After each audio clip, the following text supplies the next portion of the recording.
സമയത്ത് നിർവഹിക്കലും, രണ്ടാമതായി മാതാപിതാക്കൾക്ക് പുണ്യം ചെയ്യുക എന്നതാണ് ഏറ്റവും വലിയ പുണ്യമായിക്കൊണ്ട് നബി തിരുമേനി സല്ലല്ലാഹു അലൈഹി വസല്ലമ അവിടുന്ന് പഠിപ്പിച്ചു കൊടുക്കുന്നത്.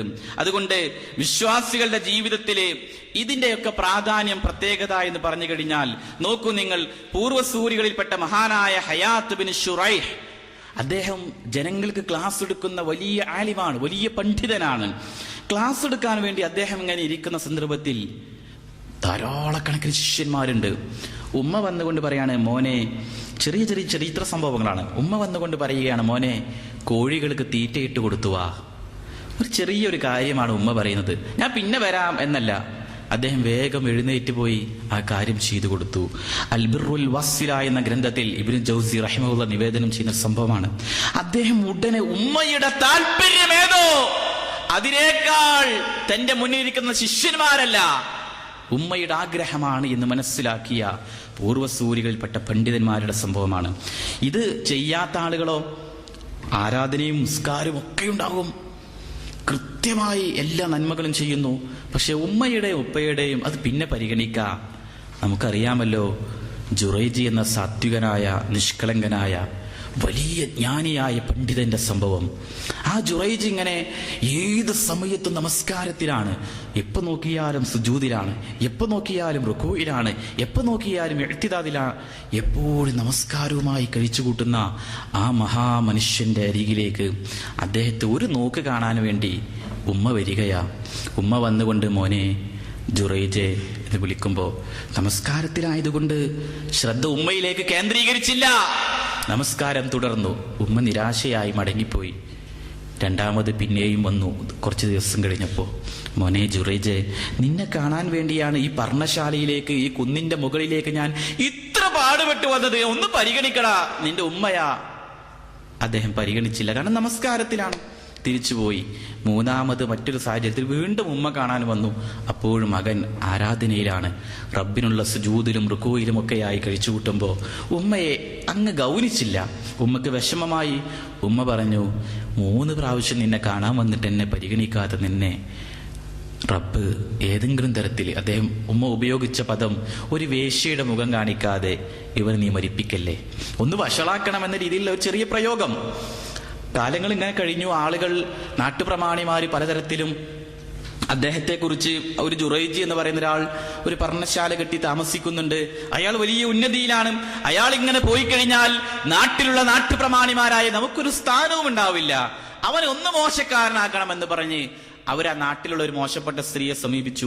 അവൾ പറഞ്ഞു, ഞാനത് ഏറ്റു, ഞാൻ അയാളെ പോയി മോശക്കാരനാക്കാം. അയാളുടെ അരികിലേക്ക്, ജുറൈജിന്റെ അരികിലേക്ക് വന്നു.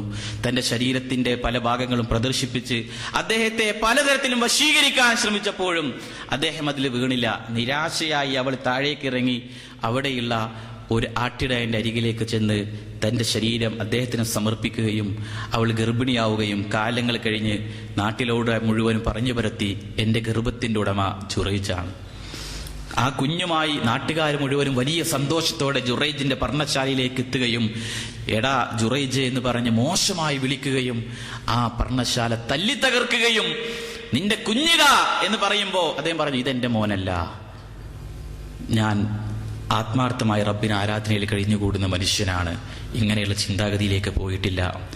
അവര് അദ്ദേഹത്തെ മോശമായി ഉപദ്രവിക്കും. അദ്ദേഹം പറഞ്ഞു, ഞാൻ 2 റക്അത്ത് നമസ്കരിക്കട്ടെ. നമസ്കാരം കഴിഞ്ഞ് അദ്ദേഹം അവരിലേക്ക് വന്നിട്ട് അവരോട് പറഞ്ഞു, ആ കുഞ്ഞിനെ നോക്കിയിട്ട് കുഞ്ഞിനോട് ചോദിച്ചു, മോനെ നിന്റെ ഉപ്പയാരാ? ആ കുഞ്ഞ് ലോകത്തോട് 3 പേര് സംസാരിച്ചവരിൽ ഒന്ന് ആ ചെറിയ കുട്ടിയാണ്. ആ കുട്ടി പറഞ്ഞു, എന്റെ ഉപ്പ നിങ്ങളല്ല, എന്റെ ഉപ്പ ആട്ടിടയനാണ്. ആളുകൾ അത്ഭുതപ്പെട്ടു. ജുറൈജിനെ എന്തു വേണമോ, സ്വർണം കൊണ്ടുള്ള ഒരു വീട് തന്നെ നിങ്ങൾക്ക് ഞങ്ങൾ നിർമ്മിച്ചു നൽകാമെന്ന് പറഞ്ഞപ്പോൾ, സ്വർണം ആവശ്യമില്ല, ഒന്നും എനിക്ക് ആവശ്യമില്ല, പണ്ടത്തെ പോലെ എനിക്ക് നമസ്കരിക്കാനായി ഒരു ചെറിയ വീടുണ്ടാക്കിയാൽ മതി എന്ന് പറഞ്ഞ് ജുറൈജ് കഴിഞ്ഞുകൂടി. എന്തായിരുന്നാലും അള്ളാഹുവിന്റെ റസൂൽ സല്ലല്ലാഹു അലൈഹി വസല്ലം ഈ ചരിത്ര സംഭവം പഠിപ്പിക്കുന്നതിലൂടെ വിശ്വാസികൾക്കുള്ള ഗുണപാഠം, ഒന്നാമത്തെ ഗുണപാഠം, മാതാവിന്റെ ശാപം അല്പനിമിഷത്തേക്കെങ്കിലും അദ്ദേഹത്തിന് ഏൽക്കേണ്ടി വന്നു, ആളുകൾക്കിടയിൽ വഷളാകേണ്ടി വന്നു എന്നതും. രണ്ടാമത്തേത്, അങ്ങനെയൊക്കെ വഷളായെങ്കിലും അള്ളാഹുവിന്റെ ഇഷ്ടദാസൻ നമസ്കാരയിലും ആരാധനയിലും ഒക്കെ കഴിഞ്ഞുകൂടിയ മനുഷ്യനെ അള്ളാഹു സംരക്ഷിച്ചു എന്നതുമാണ്. ഒരുപാട് ഗുണപാഠങ്ങൾ ആ ചരിത്രത്തിലുണ്ട്. എന്നിരുന്നാലും അതിലേക്ക് കടന്നു പോകുന്നില്ല. ഇതിൽ നമ്മൾ ചിന്തിക്കേണ്ടത് ഉമ്മയുടെ ശാപവാക്കുകൾ നമുക്ക് ഇത്തരത്തിൽ നമുക്ക് ഏൽക്കേണ്ടി വരുന്ന അവസ്ഥ, അത് നമ്മൾ ചിന്തിക്കുകയും പേടിക്കുകയും ചെയ്യുക. അത് നമ്മുടെ ജീവിതത്തിൽ നമ്മെ മോശക്കാരാക്കാൻ പാടില്ല എന്ന് നമ്മൾ മനസ്സിലാക്കുക. പിന്നെയോ വിശ്വാസികളായ ആളുകൾ ചിന്തിക്കേണ്ട മറ്റൊരു സംഭവം, നമ്മുടെ ഉമ്മയും ഉപ്പയും ഒക്കെ മരണപ്പെട്ടു പോയി എന്ന് വിചാരിക്കുക. അതോടുകൂടി അവസാനിക്കുന്നില്ല. ഉമ്മയുടെയും ഉപ്പയുടെയും കൂട്ടുകാരെങ്കിലും ഒക്കെ ജീവിച്ചിരിപ്പുണ്ടെങ്കിൽ അവരോട് നല്ല രീതിയിൽ പെരുമാറുക എന്നതുപോലും പുണ്യമായിക്കൊണ്ടാണ് നബി സല്ലല്ലാഹു അലൈഹി വസല്ലം പഠിപ്പിച്ചത്. ഉമ്മയുടെയോ ഉപ്പയുടെയോ കൂട്ടുകാരോ കൂട്ടുകാരികളോ ജീവിച്ചിരിപ്പുണ്ടെങ്കിൽ അവർക്ക് വേണ്ട കാര്യങ്ങൾ ചെയ്തു കൊടുക്കുക. ഉപ്പയെയും ഉമ്മയെയും സ്നേഹിക്കുന്നത് പോലെ അവരെയും സ്നേഹിക്കുക എന്നത് അതും അവരോടുള്ള സ്നേഹമായിട്ടാണ് നബി സല്ലല്ലാഹു അലൈഹി വസല്ലം പറഞ്ഞത്. അവിടുന്ന് പഠിപ്പിച്ചത് ഇന്ന ബർറൽ ബിർരി ഒരാൾ തന്റെ പിതാവിന്റെ സ്നേഹിതന്മാരുമായി നല്ല ബന്ധം സ്ഥാപിക്കുന്നുവെങ്കിൽ അത് വലിയ പുണ്യമാണ് എന്നതാണ്. ഇതിലേക്ക് ഒരു ചരിത്രം നമുക്ക് വായിക്കാം.